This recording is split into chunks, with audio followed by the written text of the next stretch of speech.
All right, we are 2 weeks away from Israel Adesanya versus Robert Whittaker, the Reaper, and I'm very excited for it. I cannot wait for this fight. Anytime the middleweight title is on the line, of course, with it being my old division, I get very excited. And of course, Israel Adesanya, what an incredible champion he is. What an incredible champion. Listen, when he first came on the scene, he thought I was a hater. And we even had a conversation about it because I was still competing. Do you know what I mean? And when someone's doing well, you have one eye on them. Pardon the pun. You have one eye on them and you're like, yeah, I'm going to fight this guy one day, etc., etc., etc. Reality is he has done incredible things. Professional record, 21-1. The only loss when he went up to light heavyweight to challenge Jan Blachowicz. No shame in that. And of course, along the way, he's beaten everybody. In fact, he's beaten them so well, he's now going round for lap 2. He's going back for seconds, okay? And one of those people that he beat, Robert Whittaker, as we know, that's who he's taking on. UFC 271, going down in Houston. And it's going to be fucking amazing. Now, co-main event, by the way, tied to us, Derek Lewis, as I'm sure you know that as well. That's a great co-main. Now, Robert Whittaker came out, he did some interviews somewhere, and he believes that the grappling, the wrestling, the takedowns will play a big key in his victory. Well, I love Robert. I'm not talking shit, but hello, Captain Obvious award goes to Robert Whittaker. Of course, Israel Adesanya is a kickboxer. Israel Adesanya is a very good kickboxer. Israel Adesanya is the type of fighter that every person that he's fought has tried to take him down and hold him down and submit him and ground and pound him. You take a kickboxer off the feet, you put him on the floor, he can't kickbox, okay? And the only person that's been able to do that so far is Jan Blachowicz. Now, Robert said, he saw some things there, some revelations. He saw a way to beat Israel Adesanya. And of course, he did. He did lay down the blueprint. But seeing the blueprint, knowing the blueprint, and executing the blueprint are different things. Of course, just like Francis Ngannou in hindsight, fighting a French kickboxer, take him down. He cannot kickbox. He cannot move. As I said, though, easier said than done. Now, I think Robert, what he means is, and I've talked about this, so if you've seen some of the other interviews I do, I apologize, but you haven't seen it here on my YouTube channel. He's talking about takedowns in the middle of the octagon. That's what I really think, because against the fence, it's easier to defend a takedown. Every MMA fighter worth their salt, every coach worth the title coach, anyone that runs a gym, an MMA fighter or an MMA training session, there's often hours and hours and hours of drilling against the fence, against the wall, drilling your takedown defense, especially when you're the middleweight champion and you're a fantastic kickboxer. People are going to take you down. So you're constantly drilling, you're fighting for underhooks, you're working on getting back to your feet, you are wall walking, you are learning drills, you are learning ways to get back to your feet. There's many, many set ways of getting back to your feet. I should do a video one day doing a few of these breakdowns, but there's not many people that want to know how to stand back to your feet. But if the demand is there, then Mikey B will give it. I am going to do that, actually. No, but still, against the fence, it's way easier. Why? Because just like I'm leaning on this chair, you can lean on the fence. It's like another helping hand, okay? You can wall walk, you can lean on it. There's so many set ways. You fight for underhooks, you get a whizzer, you fight for underhooks, you get the other one, you turn them back, you've got head positions. There's so many different ways you can utilize the fence. Okay, and as I say, it helps you get back to your feet very well, because as you use that fence, you lean on it and you wall walk and you get up. If you're out in the open, if you're in the middle of the octagon, it is a different kettle of fish altogether. If somebody times a good takedown, 1, 2, left hook, you defend, level change, shoot in, element of surprise, the hands come up, it reveals the hips and the legs and the thighs, you shoot in, you run your feet, and they go down. Why do they go down? Well, there's nothing to lean against. If you're driving into somebody with the fence there, they can just lean on the fence all day long. Without the fence, they go down if you're a good wrestler and you run the feet. Now, when you've got them down, and this is no disrespect to Izzy, I'm a fan of the guy, I love his work, but his ground game was a little, it wasn't a dangerous high-level black belt's ground game, okay? And that's fine because he's a specialist at kickboxing. It takes years, it takes a lifetime to become a high-level black belt, so as I say, no disrespect there. That's not what I'm trying to do here. I'm just observing things. And Robert will probably have better jiu-jitsu. He's not as good a kickboxer. He's a good boxer, he's a good martial artist, he's got good feet, and he's got more well-rounded skills. Robert actually was quite an accomplished wrestler. I think he went to the Commonwealth Games, he was the Australian champion.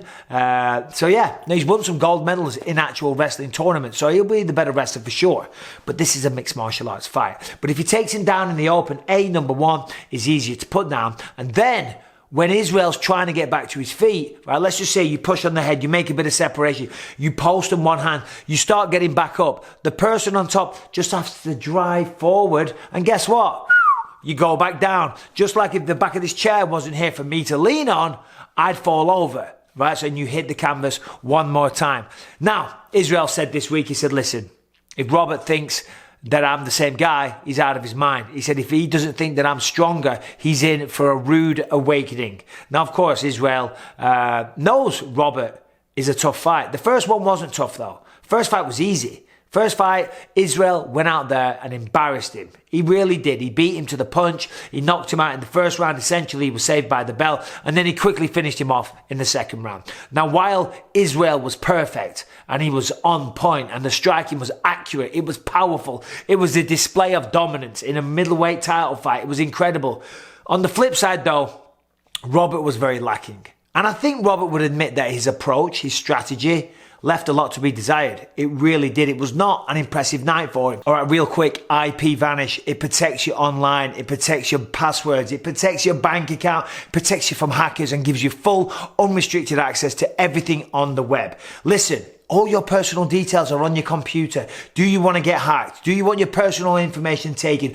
Do you want your social media being hacked? No, you don't. And you want access to everything on the internet. So go to ipvanish.com/Bisping. Trust me, you're going to love this. ipvanish.com/Bisping, or as usual, click the link in the episode description down below. It wasn't an impressive night at all. In fact, it was a terrible night at the office, you know, and I don't know if he was intimidated. I don't know if he was overthinking it. I don't know if he was nervous, but it was a bad night for Robert, right? He was lunging in from the outside against this a clinical striker like Israel Adesanya. You cannot do that. You cannot lunge in. He was lunging in with the left hook. The left hook's one of Robert's best punches. He was diving in to try and overcompensate for the reach advantage that Israel has. That reach advantage that he has is very significant, and he knows how to use it.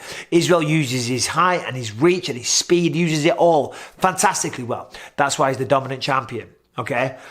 What Robert needs to do in this fight, and this is what Jan Blachowicz did as well, he needs to stand his ground. Just stand his ground. Don't chase him. Don't go after him, right? Don't lunge fucking in like a maniac from half a mile away. You're going to get picked apart. But if he stands his ground, you know, I don't mean stand there just like a robot and do nothing, but, you know, play that whole game, but make Israel come after him. That's going to create openings. When Israel, who predominantly uses straight shots, he'll use hooks sometimes in the pocket, but at range, when you want to use your reach, you use straight shots, A to B, as the crow flies. Now, when Israel, let's just say, throws a jab, you parry the jab, right, and then you step in. So you parry this jab here, parry the jab, you step in, right hand, left hook. Now you've mitigated that reach advantage. You're in the inside, okay? If it's a kick, you're going to be ready for all that stuff. But that's what Robert has to do. Let Israel come to him, parry, defend, block, step in, counter. Also, a lot of feints. Feints are going to win this fight. Constantly moving. Faking with the legs, the hips. I'm going to throw a shot. I'm going to throw a shot. Bam, bam, bam, bam. Go. You know what I mean? With the head, with the legs, with the movement. Faking takedowns, level change. I'm going to come here. Am I going to come for the legs? Going to come up, uppercut, left hook. You know? Fucking hell. It's getting me psyched up. I want to go. Let's go. I'm going to go down the gym, go sparring. Sorry. I am getting a little bit excited here. But yeah, that's what it's all about. Stand in your stance here. You're moving. Parry in. Jab. Right hand. Uppercut. Takedown. That's what he's got to do. We didn't see any of that in the first one. Okay? Robert Whittaker, since he lost, he's been on an absolute tear. He's beaten 3 people.